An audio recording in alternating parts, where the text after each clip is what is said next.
Aleluia! Louvamos a Deus por mais este domingo, quando nós podemos estar juntos para cultuar ao Senhor.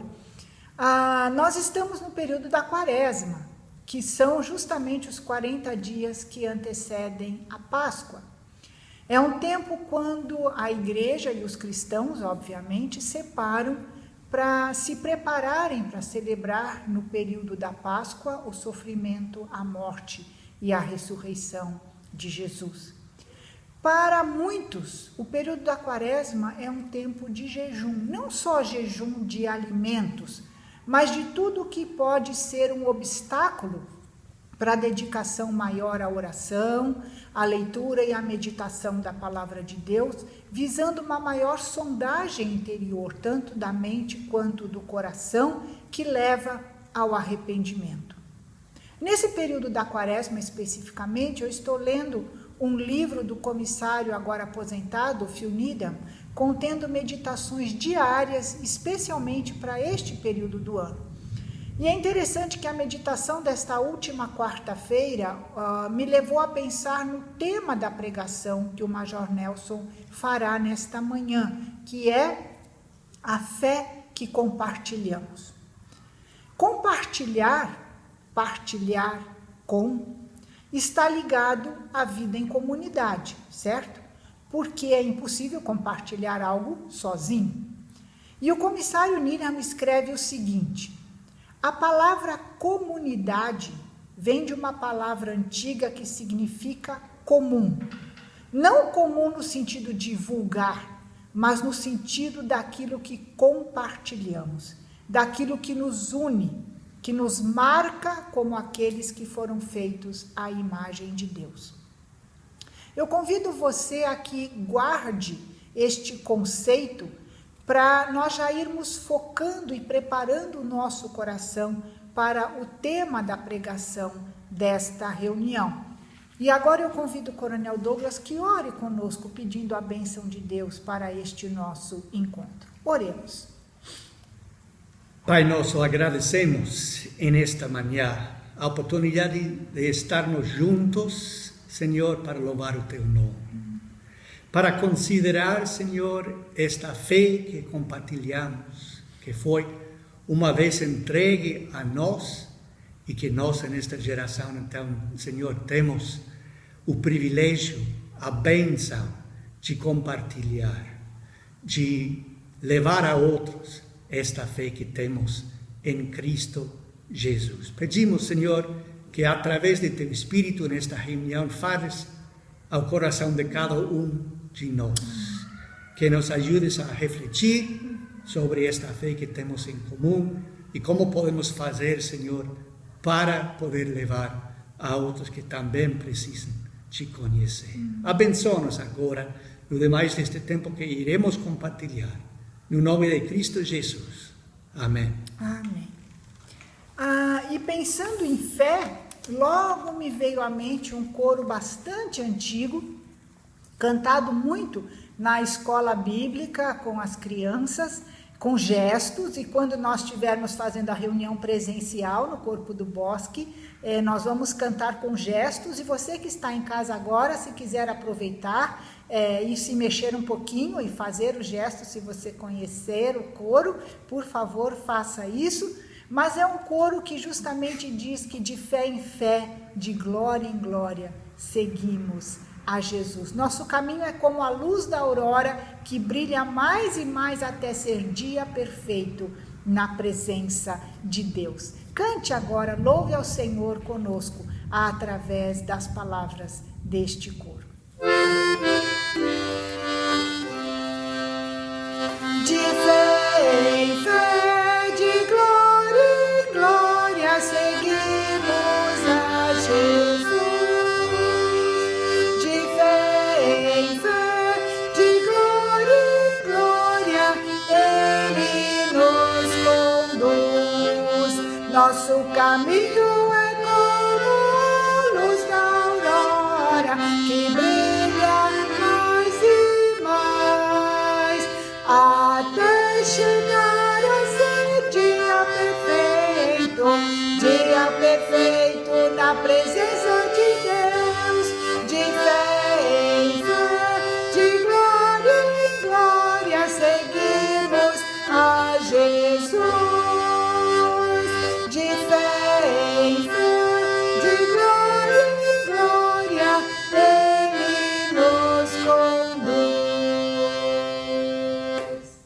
cântico de número 263 nos fala de essa fé que nós temos em comum. Uma fé que é igual à de Jesus, como diz o cântico. Uma fé que a Bíblia nos diz é capaz de remover montanhas, que nos dá vigor. Uma fé que se funde no amor do nosso Deus. Vamos cantar a primeira estrofe deste cântico número 263.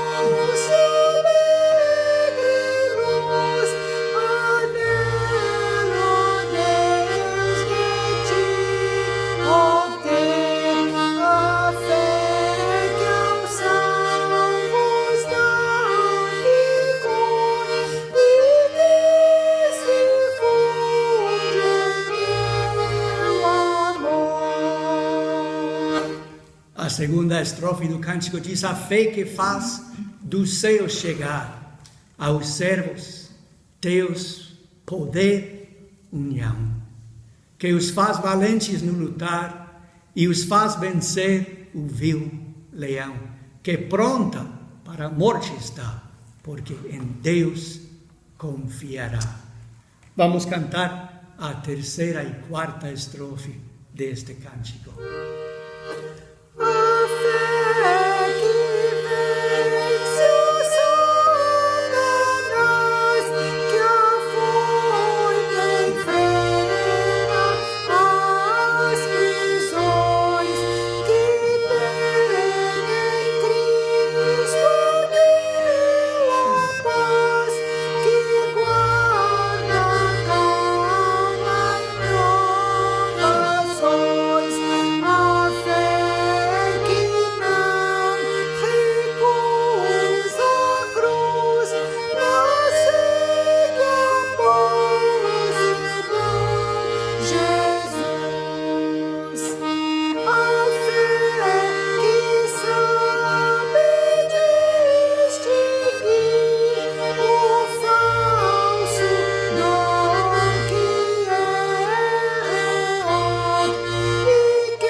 A leitura bíblica sobre a qual a mensagem desta manhã está baseada se encontra no livro de Romanos, capítulo 1, os versículos de 8 a 17. Romanos, capítulo 1, dos versículos 8 a 17.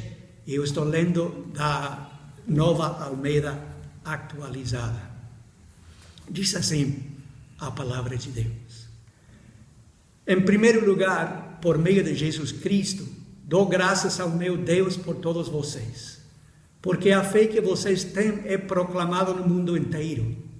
Pois Deus, a quem sirvo em meu espírito, no Evangelho de seu Filho, é minha testemunha de como nunca deixo de fazer menção de vocês, em todas as minhas orações, pedindo que, em algum momento, pela vontade de Deus, surja uma oportunidade de visitá-los. Porque desejam muito vê-los, a fim de repartir com vocês algum dom espiritual, para que vocês sejam fortalecidos. Isto é, para que nos consolemos uns aos outros, por meio da fé mútua, a de vocês e a minha. Quero que vocês saibam, irmãos, que muitas vezes me propus a ir visitá-los, no que tenho sido até agora impedido. para conseguir algum fruto igualmente entre vocês, assim como também tenho conseguido entre os outros gentios.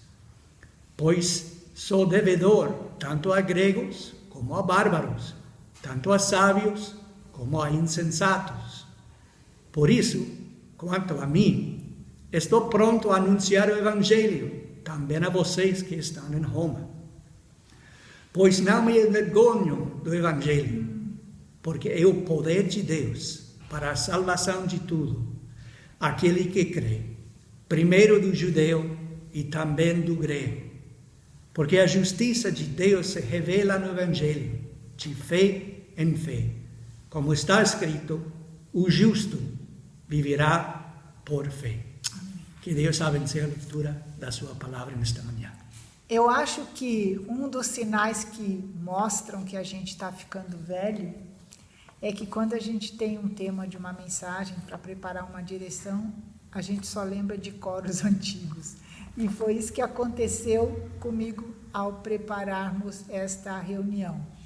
E um outro coro lá do baú da vovó, que eu me lembrei, mas é um coro muito lindo e muito significativo, é aquele que diz: além do céu azul foi Jesus preparar um lar feliz a quem a vitória alcançar.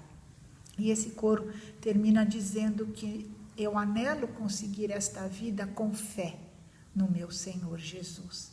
Esta mesma fé que vai permitir, então, que eu veja a face dele quando eu lá chegar. Eu convido você a que cante conosco as palavras deste coro agora. Cantemos.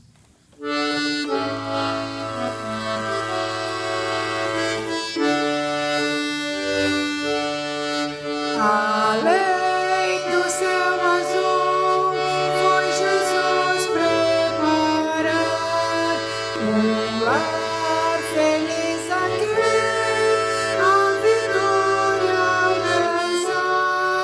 Anelo conseguir a vida não morrer, com fé no meu Senhor Jesus. Bem sei que eu de mim nada tenho pra dar, mas sei que meu Jesus já me veio salvar. Agora quero eu ter fé no meu Senhor, até seu rosto ver morrer.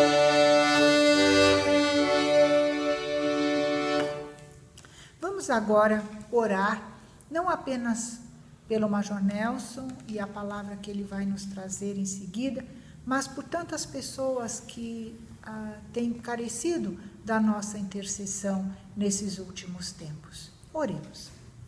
Senhor, é com gratidão e alegria que nós chegamos ao Teu trono da graça, com nossos outros irmãos e irmãs neste dia, para levarmos a Ti situações e pessoas que têm clamado pela nossa intercessão e que têm precisado deste nosso apoio. Lembramos de forma especial agora da dona Lurdinha, da Ana Cristina e toda a família Ferraz, lá em Piraí do Sul, ao estarem ainda certamente sofrendo pela dor da separação do senhor Cláudio e do Ney. Clamamos, ó Espírito Santo de Deus, o teu consolo inigualável sobre esta família e também sobre os irmãos do corpo de Piraí do Sul. Continuamos também intercedendo pelo Tenente Coronel Parker, Amém. Nesse tempo de enfermidade lá na Inglaterra, que o Senhor Jesus, que já está com ele, opere o teu querer na vida do teu servo, dando, Senhor, o alívio, a possibilidade do retorno para casa e a recuperação de uma forma mais tranquila, no aconchego do seu lar, sentindo também o alívio e a melhora a cada dia. Sê com a senhora Parker e a Raquel, que estão ali próximas, junto dele, mas também de forma especial, que a tua graça estejam com a Tenente Coronel Sara e a Major Filipa, que pelas questões da pandemia não podem estar lá. Igualmente também lembramos da família Jones, sobretudo o Coronel Jones, com a enfermidade que ele está enfrentando agora, e como nos tem sido pedido, Pai, clamamos a Ti, Jesus, que ele não tenha dores, que ele não venha a sofrer, mas que ele possa ser confortado, sustentado e ter a Tua mão sobre a sua vida de uma forma muito especial, e juntamente com ele também a sua esposa, a senhora Jones, a Nick, a filha que está lá com eles, mas igualmente lembramos também do Steven, da Heather e da Val, que estão aqui no Brasil e também não podem chegar. Que todas essas famílias sintam o conforto, a força, a graça que vem da Tua presença neste momento difícil pelo qual passam. E tantos outros, Pai, que sabemos e que não sabemos, que estão em situações desafiadoras, que possam ser alvo da Tua graça, da Tua misericórdia, do Teu cuidado, da Tua bênção e da Tua vitória, e que possam perceber o Senhor agindo e intervindo nas situações pelas quais estão passando. Agora entregamos também o Teu servo, Major Nelson, em Tuas mãos, e que a palavra que o Senhor já tem dado e inspirado a ele, possa também falar profundamente aos nossos corações e provocar em nós atitudes de mudança a partir daquilo que o Teu Espírito nos falar através da Tua palavra. É isso, Senhor, que nós oramos com coração grato, em nome de Jesus. Amém. Aleluia! Que bom nós podermos abrir a palavra de Deus mais uma vez nessa manhã. Então, enquanto paralelamente a gente está na reunião presencial, aqui através desse vídeo gravado, a gente compartilha a mesma pregação em Romanos capítulo 1, de 8 a 17. O apóstolo Paulo, o enviado ou missionário Paulo, né, enviado da parte de Deus para as nações não judaicas, os conhecidos gentios, ele está escrevendo a uma igreja que ele não conhece pessoalmente.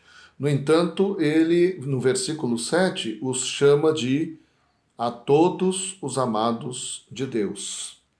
E ele fala que ele gostaria muito de visitar essa igreja, isso é um assunto de oração para ele, mas até aquele momento não tinha sido possível ele chegar-se ali, então ele está escrevendo essa carta. Ele escreve no versículo 11, desejo muito ver-vos, eu quero muito ver vocês.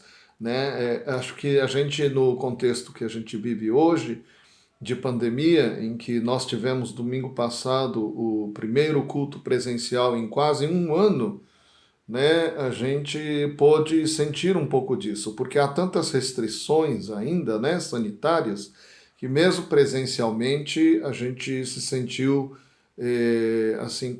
refreado, né, pelo bem do outro. No entanto, a gente sabe que outras pessoas não podem vir, né, mesmo desejando, e fica aqui como nesse sentimento de Paulo, porque muito desejo ver vocês, né? Então ele escreve, e ele fala assim, a fim de repartir convosco algum dom espiritual, para que sejais confirmados. Ele queria estar ali para compartilhar alguma coisa de Deus, né? Ele não é a fonte, ele é o apóstolo, mas ele é um discípulo também, ele é um seguidor também, ele é um irmão, ele é um membro do corpo, e ele gostaria de compartilhar alguma coisa de Deus, algum dom espiritual da parte de Deus com eles, para que eles fossem fortalecidos, robustecidos. E ele diz no versículo 12, isto é, para que em vossa companhia reciprocamente nos confortemos ou nos encorajemos por intermédio da fé mútua, vossa e minha. Né? Paulo está dizendo que essa fé é algo que ele compartilha com eles, apesar de nunca terem se encontrado, é algo comum a eles. E ele crê que no dia em que ele for visitar, e a gente sabe que lá no capítulo 28 do livro de Atos, no versículo 16, Deus vai lá para frente conceder essa visita para Paulo, né? Mas ele crê que ele será abençoado, é recíproco, é mútuo. Ele será um meio de bênção e eles, a igreja, serão um meio de bênção para ele também. A Escritura diz aqui que a fé da igreja de Roma era proclamada, era conhecida e era bem falada em todo o mundo cristão conhecido da época, né? A Bíblia diz aqui, depois descendo, no versículo 16, pois não me envergonho do Evangelho, porque é o poder de Deus para a salvação de todo aquele que crê, né? Sem fé é impossível agradar a Deus. Deus escolheu esse meio de nós nos entregarmos a Ele, de nós confiarmos na Sua palavra e na Sua promessa. Muito interessante, porque é um contraste com aquilo que aconteceu na queda e no Éden, né? Quando Deus disse que aquele que comesse do fruto da árvore morreria. Então Satanás vem, né? E contradiz Deus. E, infelizmente, os nossos primeiros pais preferiram, então, crer na mentira e, desobedecendo à palavra de Deus, então, comeram do fruto e a raça humana declarou, então, inimizade para com Deus, né? Aqui está dizendo, então, que esse evangelho, as boas novas de Jesus, são o poder de Deus para a salvação de todo aquele que nele crê. Então, é o exercício da fé que proporciona essa salvação. Essa salvação é não apenas libertação do poder do diabo, do maligno, mas também é uma restauração a uma posição de relacionamento correto, certo com Deus, né? Nós, de inimigos de Deus, passamos a ser chamados de filhos de Deus através de seu Filho amado, que é Jesus Cristo.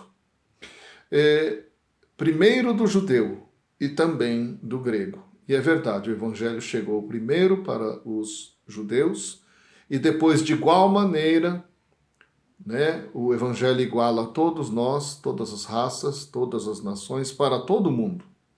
Visto que a justiça de Deus se revela no Evangelho de fé em fé. Né? Como assim?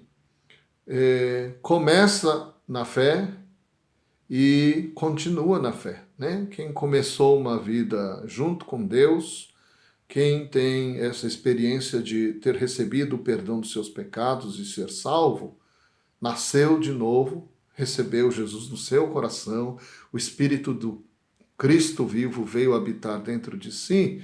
Essa é uma experiência de fé, mas a jornada de fé requer também a continuidade da fé.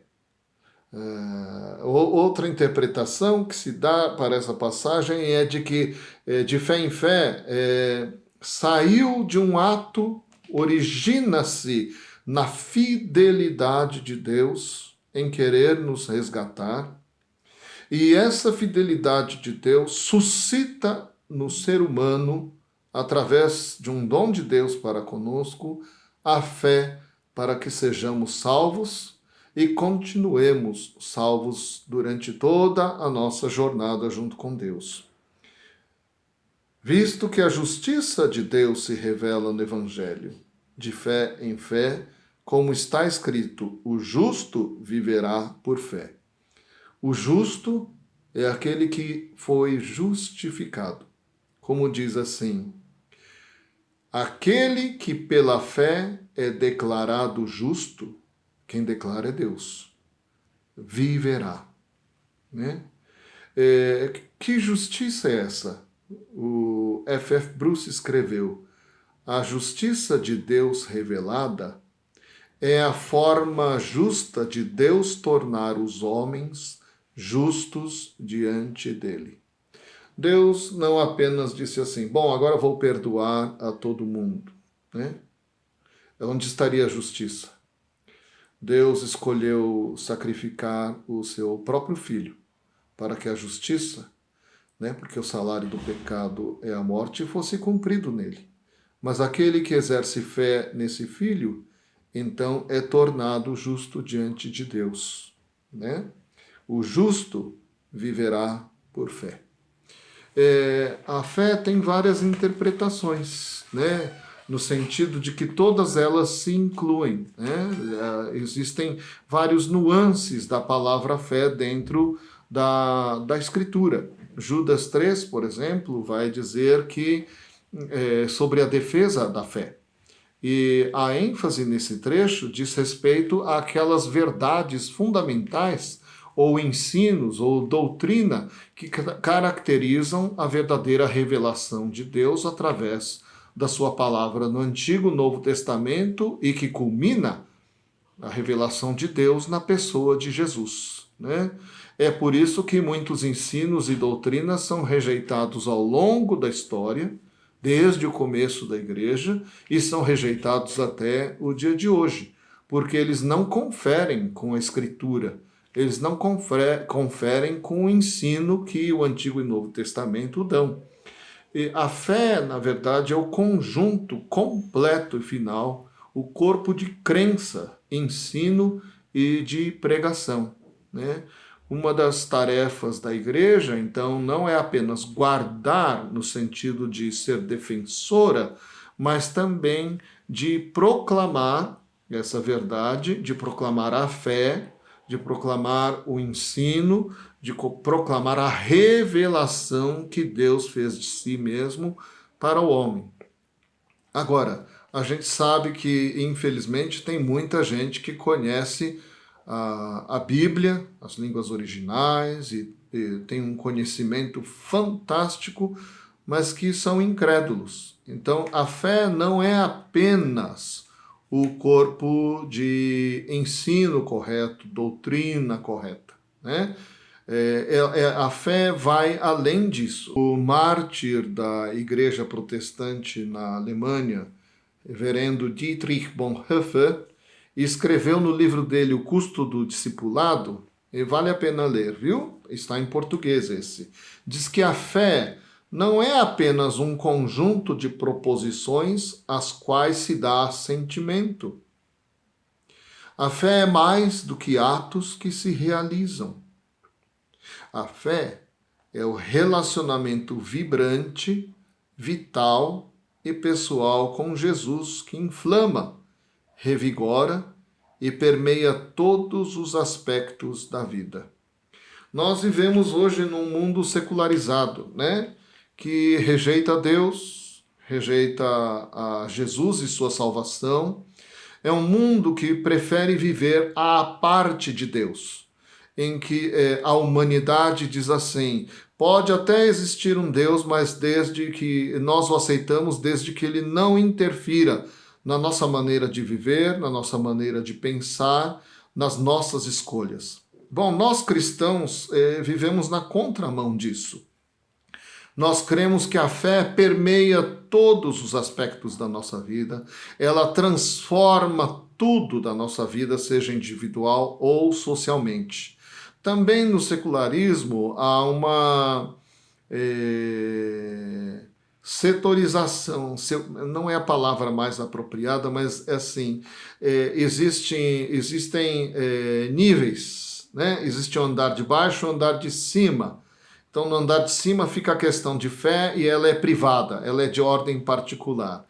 E existe um andar de baixo que é público e nesse as pessoas de todas as religiões e raças circulam, mas assim, nunca se traz para o âmbito de baixo, para o andar de baixo, para o âmbito público, as questões de fé, porque isso é deselegante, isso é inapropriado, é politicamente incorreto. Mas, na verdade, para nós cristãos, embora em certas circunstâncias seja interessante a gente observar essa etiqueta imposta em alguns lugares, né? Na verdade, a fé permeia tudo o que nós somos. Né? Não tem como a gente ficar, agora sim, departamentalizando, né? Esse é o termo, né? As áreas da nossa vida. A nossa vida com Deus, ela é por isso que ela é maravilhosa. Ela começa de dentro para fora, ela começa do profundo para o exterior, né?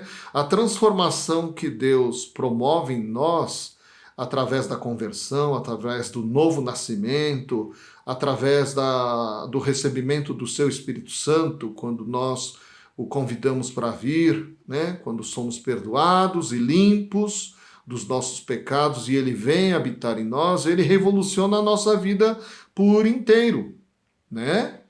Então, para nós cristãos, a gente precisa tomar muito cuidado com essa departamentalização ou essa setorização, porque, na verdade, a Escritura demonstra que a fé verdadeira ela afeta todos os aspectos da nossa vida. Né? E ela é muito mais do que um assentimento intelectual. É muito mais do que você fazer uma faculdade ou coisa parecida, né? Para você ter uma compreensão melhor. Né? Isso faz parte, se você puder, é muito legal. Né? Inclusive, nós somos conhecidos como o povo do livro, porque a gente ama o que está escrito nesse livro e a gente vive de acordo com o que esse livro diz, na mente, mas também na alma, no nosso coração, nas nossas mãos, nos nossos pés, nos nossos ouvidos, na nossa boca, né? Na verdade, eu tenho amigos muito queridos e que eu admiro tanto e tenho uma vida espiritual tão profunda e eles nunca tiveram oportunidade de se formar nem no ensino médio. Mas eles conhecem a Escritura.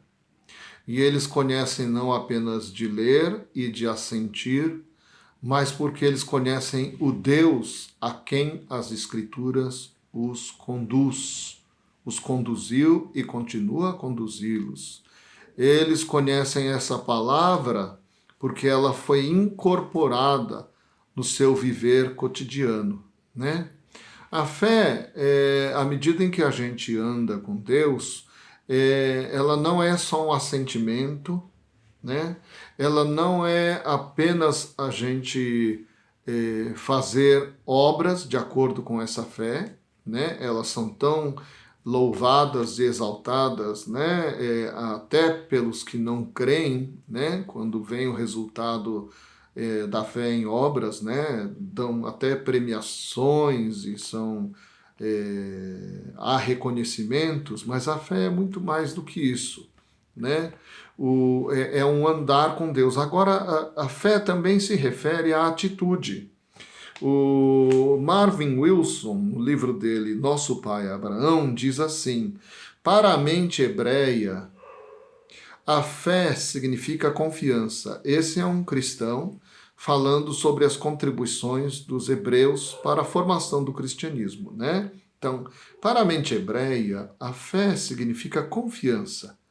Ter fé significava sair para a vida e saber que Deus estava ali esperando.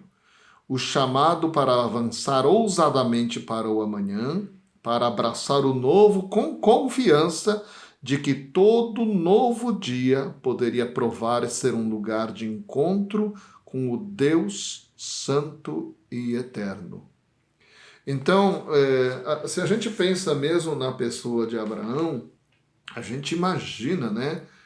Ele era filho de um fabricante de deuses, né? Numa comunidade que adorava ídolos, né? Mas ele ouviu o Deus verdadeiro chamá-lo para uma nova proposta de vida.